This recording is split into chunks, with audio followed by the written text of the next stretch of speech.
everyone. Welcome into another episode of the Four Quarters podcast powered by Four Quarters Media. I'm your host, Tyler Bennett, with you here once again. This is part 2 of episode 2 in season 2 of the Four Quarters podcast. It's the second half of our inaugural U Sports episode for the new season. In part 1, we had former Queens women's basketball head coach James Banbury on the show. And in part 2, we have Western men's basketball assistant coach Mo Haidar. He joins the show and we talk anything and everything Western basketball, highlighting their fantastic 2019-2020 season, one in which they went 16-6 in the regular season, earned themselves a bye into the quarterfinals, beat a strong Laurentian team with Cadre Gray in the quarterfinals, beat Laurier and Ali So 104-103 in overtime in the semifinals in what many could argue is the game of the year. Overtime heroics by Nick Farkic to send Western not only to the OUA final, but to nationals as well. And there was some speculation, there's some skepticism on whether or not it was good for the game that Western was in the finals. I understand the concerns around the OUA playoff format and how unorthodox it is, for lack of a better term. But I would take that game against Laurier 12 times out of 10. The excitement in Alumni Hall, the energy, the finish, anything. Just inject that into my veins. I'll take that any day of the week and twice on Sunday. And then they end up going to nationals, beat a strong Alberta team in the quarterfinals. Fortunately, they lose to Carleton in the semis and they lose to UBC in the bronze medal games. So they come back finishing 4th. But for a team like Western to go to nationals, not one of your typical powerhouse programs that you would automatically think of, for them to finish 4th against some of the nation's best is fantastic. And we're going to touch on it in the chat with Mo. But for fifth-year guards, Nick Farkic and Eriq Jenkins, to end their careers with a trip to nationals, you can't script an ending any better. You could maybe with a medal, but for them to still make a trip to nationals to end their career, that's huge. And now this team has had a taste of what nationals is like. They know what it takes to get there. They're going to want to get back. They've got a taste of it now. They're hungry for more. They finished 4th. They want to improve on that and bring back a medal to London, Ontario. And we get into it as well with Coach Haidar. Their 7-man recruiting class, 6 plus 1 if you count Isaiah Familia from UBC, who was a redshirt last year. So he's already spent a year with the program. He's ready to jump right in this year and pick up where the team left off. You look at their 6-7-man recruiting class, and Coach Haidar says this is probably the best one they've had in his time at Western. Only losing their 2 seniors, and then you add in these 6 pieces, Western's going to be a team to watch this year. They're going to be a really intriguing group. It's going to be a lot of fun to see what they do as a follow-up. All of that is based on if we actually have a season, some sort of season. Who knows? Fingers crossed. We're hopeful that we get some sort of season. But listening to Coach Mo talk about Western and their development and what guys like Nick and Eriq meant to the program over their careers, it was really interesting to get an inside look at Western basketball and what they're all about. And hopefully you guys will enjoy it as well. So we're going to jump right in now. Here is part 2 of episode 2 in season 2 of the Four Quarters podcast powered by Four Quarters Media with Western men's basketball assistant coach Mo Haidar. Enjoy. All right, I'm now joined by Western men's basketball assistant coach Mo Haidar. Mo, first off, I want to thank you for taking time out of your day. I know you've got 2 young ones going around now, so congratulations on that off the top. How are things going with you guys at home? Yeah, good. I appreciate you taking some time out, having me on the podcast. It's been good. It's been a little hectic around the house with the 2 little ones, but it's nice to be home with them full time and just getting adjusted to a new routine and stuff like that. So it's you got to find the positives and everything. So yep. It's been hard for sure. How have you guys been keeping the younger ones busy? Obviously, one's just 2 months, but the second one or the older one, how are you guys finding ways to keep busy and try to keep them active as much as you can? Yeah, you got to get creative. We've gotten as many books as possible. A Mm-hmm. lot of educational stuff. The weather's a little bit nicer now, so we're getting outside a lot. Mm-hmm. Going for walks, spending time in the backyard, things like that. We're fortunate; we have a lot of family in London, Mm-hmm. so she has little cousins that she plays with and stuff like that. So we're finding lots of stuff to fill the time, but she's kids are resilient, and she doesn't bat an eye. She's just 100 miles an hour a day, and so Mm-hmm. she keeps us in line more than we keep her in line. Oh, can imagine. And she's probably enjoying having both mom and dad home at the same time. So that's Sure. probably a nice change of pace, a nice treat for her. Yeah, absolutely. Kind of want to look at, really want to showcase Western basketball this year. I think you guys had a stellar season and I think turned a lot of heads. There was some skepticism from some when you guys advanced to nationals, but fourth place finish. I think you guys more than proved your keep and the silver medal in the OUA as well. I think top to bottom, you guys had a fantastic season. You guys were 16-6, finished first in the West, got a bye to the quarterfinals, beat a good Laurentian team in the quarterfinal, one of the games of the year, if not the game of the year, against Laurier in the Yeah, no semifinals, doubt. which was an emotional roller coaster for everybody involved, let alone you guys on the team. Can only For sure. imagine. For sure. Unfortunate loss to Carlton at the end, but then you guys rolled off to nationals, finished fourth, beat a talented Alberta team in the quarters. What was the biggest takeaway for you from the year? There's a lot of Um, highs, but what was that one thing that took away for you? Probably the biggest takeaway for me when I look back on the year, obviously, was, like you said, a very successful year and Mm-hmm. a lot of highs and lows, but the majority and overwhelmingly positive. But the main thing that I would take away is the group we had and the character that we had in our locker room. I think when times got tough or we had some adversity, that was always what carried us over and got us over the hump. Mm-hmm. Character, that camaraderie that this group had was probably the best I've seen of any team that I've been a part of. Mm-hmm. And it's interesting that there's a direct correlation between how tight guys are, how everybody bought in and came together, all for one goal. Mm-hmm.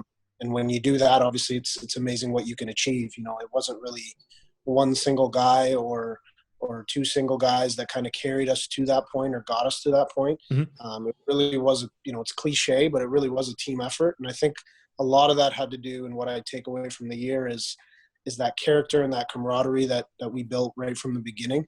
Mm-hmm. I think is kind of what got us to that point at the end of the year where we're playing at the end of the year with some of those top teams in the country. So probably that's the biggest takeaway. When I look back on the team, I'm proud of how close we were, how much character we had in that room, how that kind of anchored us to get over a lot of the adversity and tough games that we were in.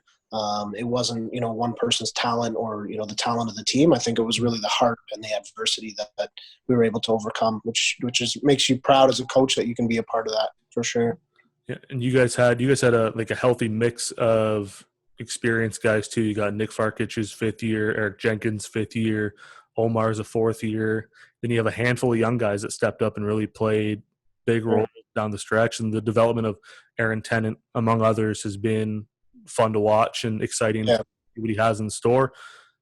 What you kind of touched on it a bit there with kind of everybody buying in and kind of everybody working towards that one collective goal. You don't really see you do see it a fair bit, but like you said, it wasn't just one guy going to lead the team. It was a team effort, and you had guys like Omar who can go for 30 on a night, but he didn't need to because you guys had that roster. I think the balance was a big key for you guys, and like I said, you guys turned a lot of heads this year.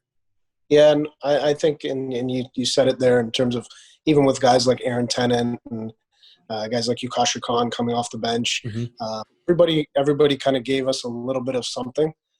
Obviously, you have the guys that score the ball and do the little things, but it's the stuff that really don't show up on the stat sheet that we had a lot of guys buy in and do this year. And even like a guy like Eriq Jenkins, traditionally, he's not a prolific scorer, but when we needed him to score, he was scoring. Offensively, he always did the little things. And he, heart and soul guy that other players fed off. And I think that's the stuff that makes you, if you're talented, that's one thing, but I think that's the kind of stuff that gets you to the point of national. Like every team we played at nationals or saw at nationals, Yeah. they had some element of that. Their coaching staff had some element of that. So it's one thing to put that with your talent, and I think that's what definitely made us successful. And one of the guys that I'm most proud of is definitely Aaron Tennant. His growth over the last 2 years has been phenomenal, and really excited to see where he goes in the next couple of years. He's going to be able to hopefully next year guard, all 5 positions. Really back down from anybody. He knows his skill set, and he uses it to his advantage. So we're really excited about him. And again, and like you said, Omar is one of the more prolific scorers in the OUA.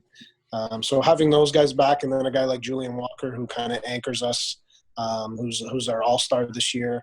We're excited about the pieces moving forward. Obviously the guys that, fifth-year guys that it was kind of their last hurrah. They did what they asked and what we're supposed to. And so it'll be nice to see some guys step up as well next year to fill that void. And for the seniors too, it's always good to end on a high note of a nationals appearance. And it's unfortunate that we weren't able to bring home a medal, but still top half, 4th place finish on a national scale, where some probably said it wasn't good for the game that you guys made it there, but I disagreed from start to finish. And I think it's great to see other teams up there, and you guys put everything out there, left it all on the floor. And it's great for those graduating guys to end their career with a trip to nationals and get to experience it in all its glory and compete with the best in the country and see where you guys stack up. Yeah, for sure. And I mean, there was always a lot of talk in terms of our playoff format now, and to a certain extent, I understand a lot of that. I understand some of the frustration of the teams in the East, and it's totally understandable. And but at the same time, when you have that, you don't really have games like we had against Laurier. When we got to nationals, that Alberta game was a really, really good game as well. So you miss out on some of that stuff when I think you don't have those types of matchups. Not everybody is Carleton, but it was exciting, and we definitely enjoyed it. Fifth year guys, they worked their whole university careers to get to that point.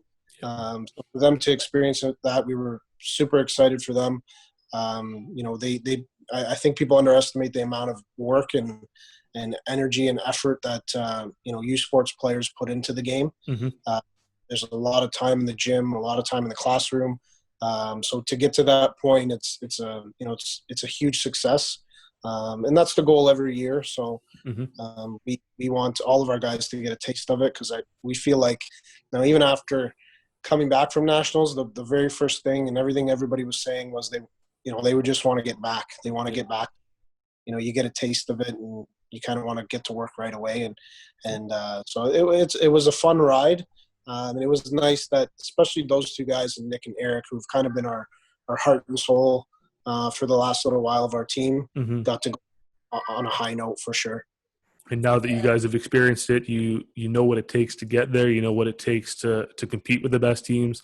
It's only going to make the team stronger as you go into next season, whatever next season is going to look like.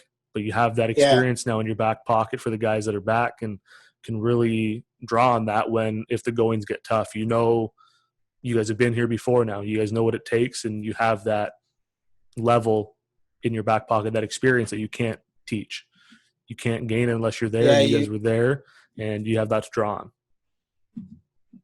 Yeah, you can't. You hit the nail on the head there. There's no replacement for experience, that's for sure. And the one thing we talked about as coaches quite a bit is a lot of those teams, pretty much all of those teams at nationals, you don't see very many rookies playing big minutes on those teams. So you lean very heavily on your experience, and carrying that forward with a lot of the guys we have coming back.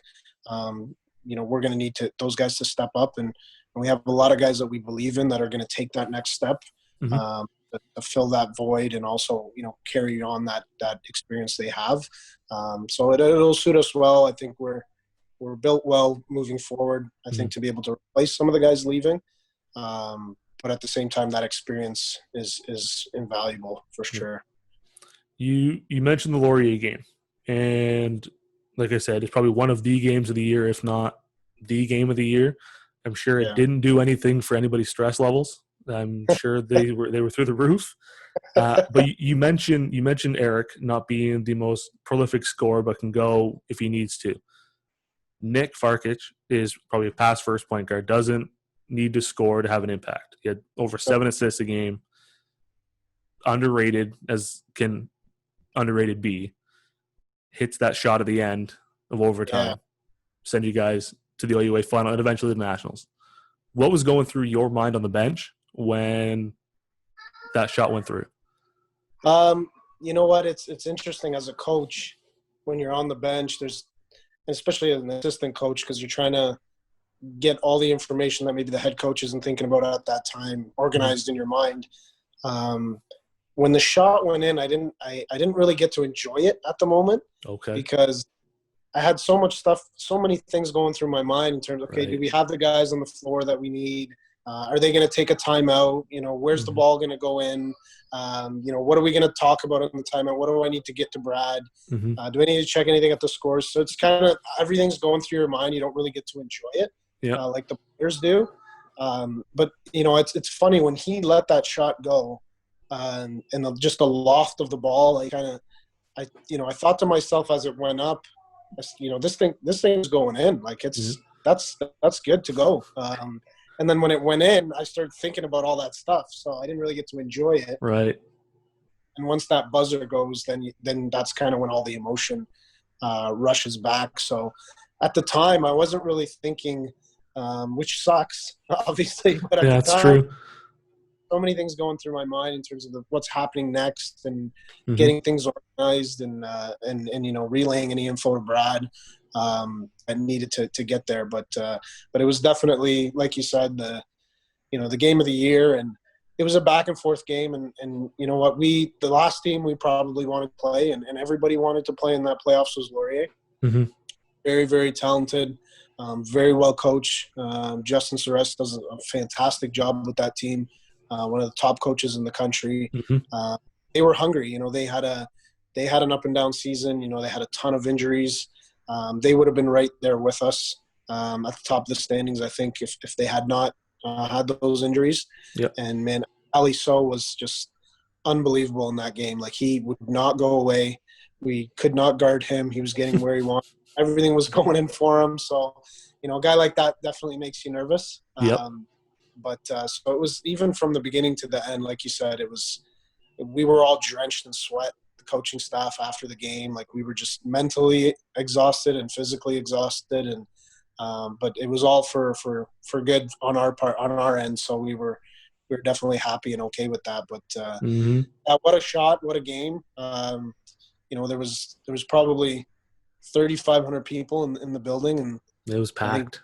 Half of them probably ended up on the court, and so there was a lot of emotion and a lot of happiness, and there's some tears from some players and parents and stuff. So there was a lot of emotions flying around, and it was definitely fun. It's a game that you'll never forget, and you'll talk about years and years and years, and when all of our guys become alumni, that's something they can rally around, and so it was definitely really fun, really enjoyable, and some of those emotions you'll probably only experience once or twice in your lifetime, especially with the group that you have. So it was definitely a highlight of my basketball coaching career for sure. It's one of those games that you live for too as a player. You want to be in those high intensity situations in the playoffs, win or go home. Yeah, you can't really write it any better. And for Nick, I'm sure he's practiced that shot in his driveway or any gym 1,000 times growing up. I don't know about Nick practicing shooting. His first couple of years, we were begging him to shoot the ball or to throw up a floater or something in the lane. He had not a bad habit, but he's, like you said, he's a pass first guy and really likes to pass. And so we spent about 2-3 years really trying to get him to shoot the ball. Okay. But he had a high school coach that I keep in touch with, and he's like, I can't believe he's actually shooting the ball now, because he's even throughout his whole career he's been a very good passer, obviously, but it's funny how things work out. He's the one that hits that shot. Yep. A guy that we've been begging to shoot the ball for 2-3 years. It's funny how things work. You probably have a lot of kids probably count down in their head 5, 4, 3, 2, 1, Yeah. shoot, hit. Yeah. He's probably the guy in his driveway counting 5, 4, 3, kick it to someone else, 2, 1, they shoot, and he's just there to pass and hope they hit it. He ends up being the one that knocks it down. Yeah, for sure. The world works in mysterious ways, but once that went up, like you said, the arc, you just had a feeling that it was meant to be. It's funny. Our team bus driver, who's a great guy. He's been our bus driver for the past couple of years. Went to nationals with us. He was videotaping it in the crowd. Okay. And showed me the video afterwards, and he goes, he was telling me the whole time, like, I knew it was going in. I knew it was going in. So he showed me the video, and he's videotaping it. Everybody's going crazy, and the shot goes up. As soon as it leaves Nick's hands, you hear him on his video go, butter. Like, he knew it was going in. It goes in, and everybody goes nuts. He's like, I knew it. So that's awesome. And it's good that he got it on video too, him saying that as soon as it went up. Those are the moments that you're never going to forget. You're going to have those videos from the fan reactions, and just makes it even that much better. Yeah, no, for sure. No doubt. So kind of looking at the Nationals experience, you kind of touched on it a bit. Just kind of what did that mean to the team? You kind of touched on it with the veteran guys and the experience and whatnot. What did that mean to the guys to go see it all start to finish and just take part against some of the best in the country? Yeah, I think it meant a lot. They definitely wanted to prove themselves because of all the talk, surrounding the playoff format and how, things happened. There's a sense of, they kind of had a chip on their shoulder, yep. That they wanted to prove that they belong there. And I think that's the mentality they went in with. Mm-hmm. Then after that Alberta game, they kind of realized, okay, even for themselves, we definitely belong here. Yep. We off one of the top teams in the country. So I think it meant a lot in terms of proving themselves, improving the program, belongs at that stage. I don't think, a lot of teams like Western, Laurier, teams like Queens, they're all very, very talented teams. And I don't think they get a lot of credit for how good they are, how well coached they are. So it meant a lot to be able to put, Western basketball on the map, and then, even convince those guys and everybody else that we belong there. A great experience. U Sports did a good job. The banquet that they had, and the experience of playing in a big stage in a big place, with lots of media attention and things like that. It's a good experience. It's nice for those guys to experience that, and be able to have that for the rest of their lives as well. It's tough in the OUA with having the likes of Carleton, the Ottawas, the Ryersons that are constantly at the top or in the top 10 rankings that garner the bulk of that attention. And you get those teams, like you said yourself, Laurier, Queens, Brock, even McMaster, handful of others that are right there knocking on that door and don't get the credit they deserve. So it's always good to see these teams like yourself on the men's side and on the women's side with Brock this year breaking through, getting that silver medal at nationals. It's great to see those programs kind of break through and get their chance to show what they can do and what they have on the nationals level. Yeah, no doubt. And we always, we talk about how much of a grind the OUA is, because there really isn't, there isn't a night off that you can take. You touched on a lot of those teams. And I think at one point this year there was, I think it was 5 or 6 OUA teams that were ranked in the top 10. Yep. So, you have to go against, and some of those teams that aren't ranked in the top 10 are just, just outside the top 10. So we, even this year, we play a team like Nipissing, who traditionally, people don't, consider a top tier team, but, Coach Corey does a, great job there, and well prepared and ready to play, and the level of coaching and talent and athleticism is good, and they beat us. So it's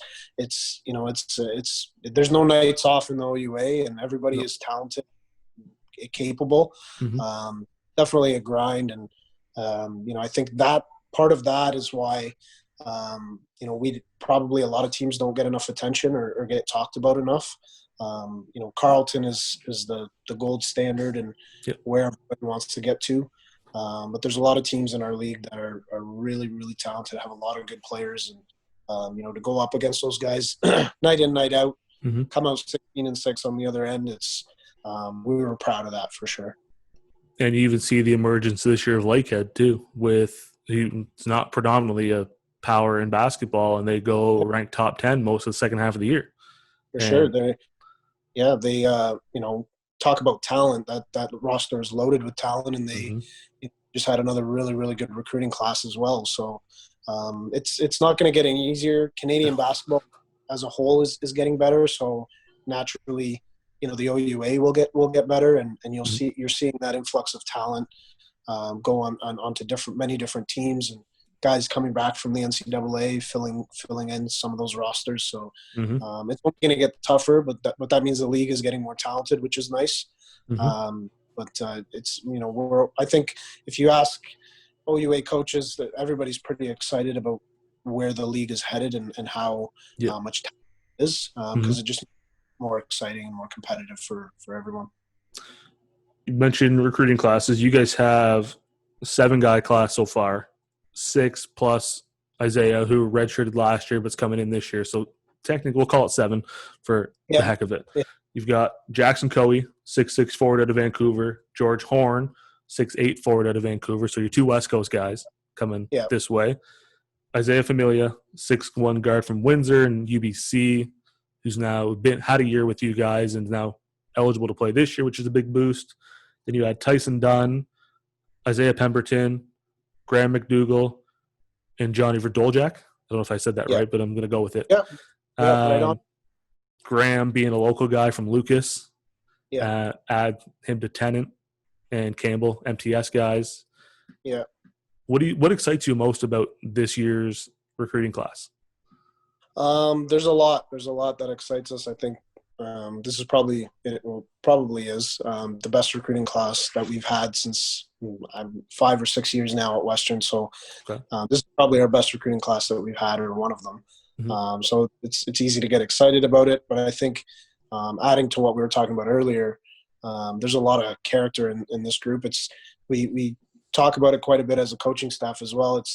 It's kind of odd that you get especially for a place like Western, you get guys that are all very academic, really, really talented.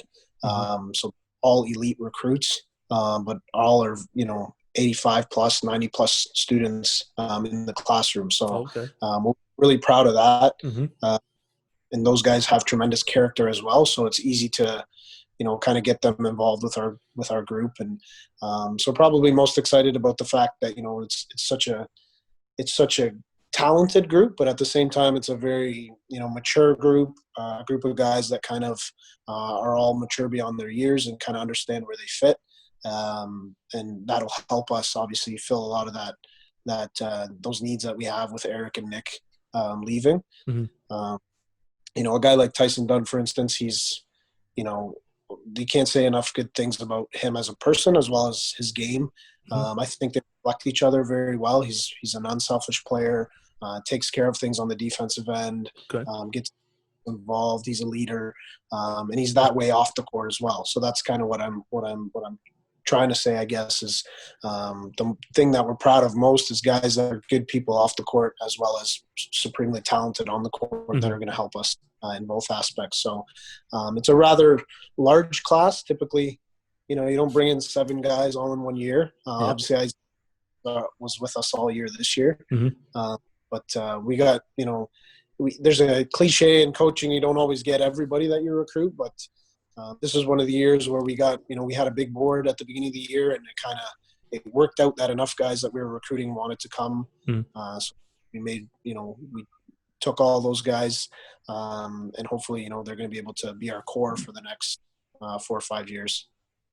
Did the trip to nationals have any effect on the recruiting? Did that kind of bring more people reaching out to you guys as potential recruits, or kind of maybe help sway a decision or two in your favor, having been on that big stage?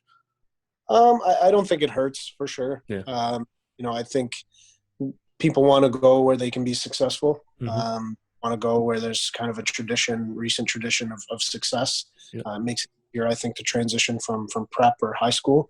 So I think also on our end, proving to recruits that, we can get to that point. Kids want to play for contenders and want to be in, deep playoff runs and things like that. So on our end, being able to prove if we have people that buy in and we have guys that come here and believe, then we can get to that point and prove in this year. So I think it definitely helped. I'd be lying if I said it didn't. But just that attention and them seeing that they can get there where they would plug in. Isaiah Pemberton is an Ottawa kid, so we got a chance to visit him and see him a lot while we were in Ottawa. That's he good. came to our so stuff like that obviously helps as well. But yeah, it definitely it'll definitely help for sure. The more eyeballs on a program never hurts, regardless of where it is. If you're on the national scale, you're going to get the attention. So hey, it's not going to hurt if you're on if you're at nationals. It's only going to help. No doubt for sure. Before we got a couple more before we wrap up, I want to kind of get your thoughts on Nick and Eriq. We've talked about them a fair bit over the course of this. What did they mean to the program? 2 fifth-year guys that kind of did a little bit of everything. Like Nick put up 8.5 points, 5 rebounds, 7 assists a game, over 7 assists, 3 assists to turnovers, the ratio, just shy of 3 steals. And then you have Eriq, 12.5 points, just shy of 6 rebounds, 4 assists, 2.5 steals. So they both do everything on both ends of the floor, kind of your two-way guys that don't need the spotlight, like you've said several times. They don't need to be the guy that scores. Nick's not usually the guy that shoots.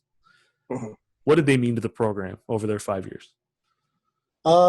It's tough to put into words what they meant to the program. They're both fantastic people. Some of the best student athletes I've ever been around. Nick, so I'll start with Nick, I guess. We recruited Nick at high school, and he was only looking at a couple places, and I still remember the day he called me and told me that he wanted to come to Western.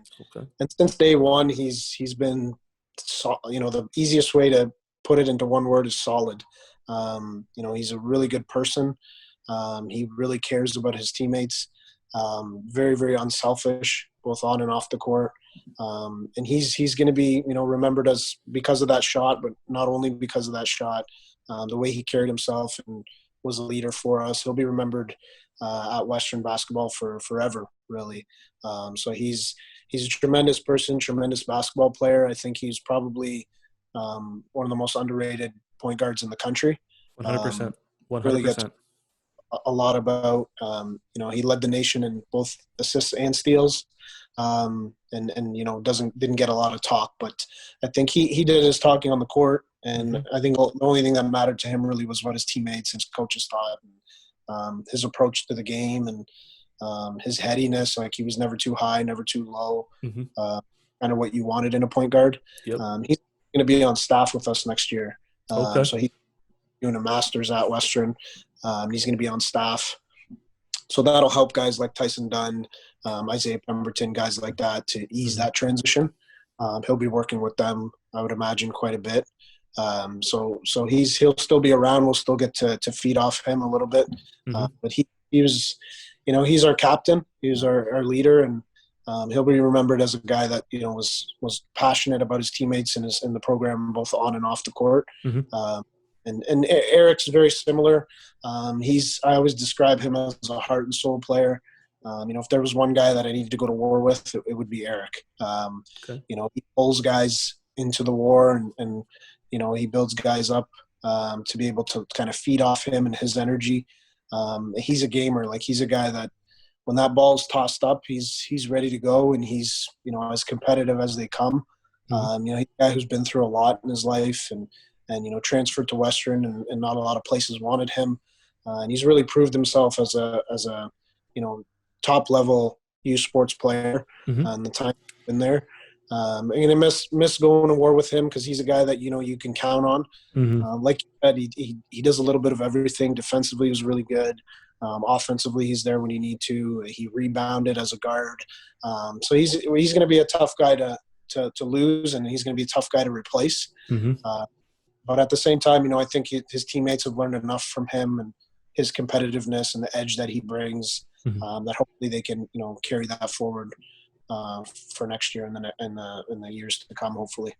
Yeah, carry that torch, and like you see the trend from top to bottom on the roster and the guys you brought in, the high level of character that everybody brings to the table. I think that's a huge testament to the program you guys have built over the years at Yeah. Western, and that's the stuff you can't teach. You want guys to have that. You either have it or you don't, and Yeah. it seems like up and down that roster, everybody has it, and then you can Yeah. teach the basketball stuff afterwards. But everybody's Yeah. got that high level of character, and as a coach, it's got to make you feel pretty good. Yeah. Yeah, for sure. I mean, it's a lot of times a lot of coaching is handling, a lot of different personalities and seeing how everybody fits and trying to get that engine to all work in the same direction. Yep. This year, I don't think we had a lot of issues with that, which helped us focus more of the on the court stuff and the X's and O's and what we needed to do to be successful. So when you can handle that stuff and it's not an issue, like you said, it makes it so much easier, and that's kind of how you get to be successful, I think. And a lot of the the guys that we brought in will fill some of that with Eriq and Nick. I think Isaiah and Tyson specifically. It's a kind of uncanny how similar they are to Nick and Eriq. It's funny how Isaiah is a lot like Eriq in terms of his competitiveness, his ability to defend and be a guy that's going to be as competitive as hell. And Tyson obviously does a lot of the same stuff that Nick does. So those guys will be asked to take on some of that, and then obviously, guys like Isaiah are going to be able to step in right away. Aryan Sharma, Yukasha Khan, some of the guys like Campbell and Jarek Palma that didn't play as much last year but got that experience. Those guys will all be able to fill some of those holes. And there's a ton of guys like the door is open and some guys are going to seize that opportunity. So we're excited and hopefully can continue it on into next year. And it's good for a guy like Tyson who, like you said, fits the mold of what Nick brought to the table, to have Nick on staff now, be that mentor to him and kind of help him figure out his own game, kind of see what he does well, but also learn from him at the same time. And they have those similarities. I mean, you're not going to go in and reinvent the wheel now. It's kind of plug in place and obviously tweak it a little bit to what suits their game. But for Tyson to have a guy like Nick on staff who they play very similar games, I think that's going to bode real well for Tyson in his development for sure. Yeah, and Nick had – so when Nick got to Western, he had a guy named Tom Filgiano who was a really, really good guard. He was a transfer for us from Acadia. Okay. Kind of took Nick under his wing, and Nick got to learn from him for a few years before he took over the starting role. So it's nice now that Tyson has Nick to be able to pass that down, and that's kind of how you want things to go. But it'll make that transition a little bit easier for Tyson. And we also have, veteran guys like Tyler Thompson who've been around for a really long time, who kind of know how we do things, and they'll be able to help him as well. And there's always the transition when you're going from those levels. So it'll take some time, and it'll take some tweaking, like you said. But we're definitely excited about all of our recruiting class. I think Joel Del Carmen, our assistant coach and recruiting coordinator, really good job with a lot of the guys that he recruited, Brad and myself. So it's exciting the way the program's going. We've put a lot of time and energy and sweat equity into it to get benefit and then get that taste and want some more. It's hopefully we're headed in the right direction. Oh, for sure. One last one for you. Kind of came in on social media, and it kind of ties into what you're talking about with Laurier, you guys, the programs that don't really get the attention they deserve. And with COVID now kind of still at the forefront and next season up in the air, one question we got in was, how can we as a collective basketball community really keep the conversation going on U Sports basketball if there's no fall season? If it goes wait till January, people usually start picking it up in October when the season starts. Now the break's even longer. How do we get people paying attention more? I think the one thing we can definitely do, and outlets like yours do a fantastic job of it. I think you guys are leading the way, and others hopefully come on board, is showcasing the talent that we have in the league. We have a lot of really talented guys. Every year there's, tons and tons of guys that leave U Sports and go play in Europe and play professionally. A lot of times can't be said for, low D1 majors or Division II or whatever the case may be. So the talent is there. I think we have some tremendous personalities. So one way I think we can grow the game and continue to grow the game and build some energy around it for when those games do start to get played is to showcase the players and showcase their personalities and where they've come from, their backgrounds and their basketball journeys and things like that. I think people, you saw it with The Last Dance, people are really in tuned and want to know about people's backgrounds and kind of how things happen and stuff like that. So I think one way is obviously showcasing the players and the teams and the personalities that we have. Also coaching. We have, I think, some of the best coaches in the world within U Sports. We play the FIBA game. There's a lot to offer in terms of, the X's and O's and how different coaches in our country do things. We finished doing a clinic, the clinic series that was done with all the coaches across the country. Fantastic. And so stuff like that with both coaches and with players and teams and programs, I think if we can get, use social media, use these platforms to grow the game, focusing in on those specific people and their story, I think that's definitely one way where we can keep the excitement, keep things going, so that when the games do start to get played, people will want to tune in and want to watch those specific people. You mentioned the characters that you see on social media. There's a lot of personalities out there, men's, women's, in basketball that you scroll and you just stop and you watch videos and you just laugh to yourself. And those are the ones that you want to get out there more. And exactly. And everybody's got their own story of how they got to a Western, or how a kid like George Horn from BC ends up at Western. There's a ton of stories behind every little decision or anything, any facet of U Sports or CCAA basketball that should be told. And you never know what you're going to find out. You could find out something that you never knew, or something like it was a fluke that they ended up there, something funny happened, or who knows. No, but there are a ton of characters online that need to be put at the forefront for sure. Yeah, for sure. Everybody has a story, and a lot of them are really, really interesting and ones that people would want to hear. So it's, no doubt about that. And everybody's got a personality. They could be the quiet ones, and those are the ones that are usually the best. The quietest kids in the locker room have the best stories to tell because they just sit back, listen, and then they're the dangerous ones at weddings too. When the stories come out, those are the ones you got to watch out for. Yeah, there's no doubt about that. It's interesting even talking to other coaches. You kind of you ask about specific guys, and they're like, oh well, this guy's he's really competitive on the court, and you're like, yeah, he doesn't say two words off the court. And you're like, what? How? There's something. There's a switch they flick. I don't know what it is. Showcasing some both on the women's and the men's side personalities and stories. People like to see that stuff. So if we can brand our players and our programs, I think when the ball's tipped, more people will want to tune in. And like I said, outlets like yours are leading the way on that stuff, which is fantastic. And anytime we can shine a brighter light on both the college and the university game, I think it's a positive for sure. Oh, for sure. Well, Mo, I want to thank you for taking time out of your day. I know you got the two young ones probably just itching to see you again. Hopefully we can do this again sometime. Anytime you want a spot on here to shine some light on Western basketball, what you guys are building, always have a spot. Happy to have you on.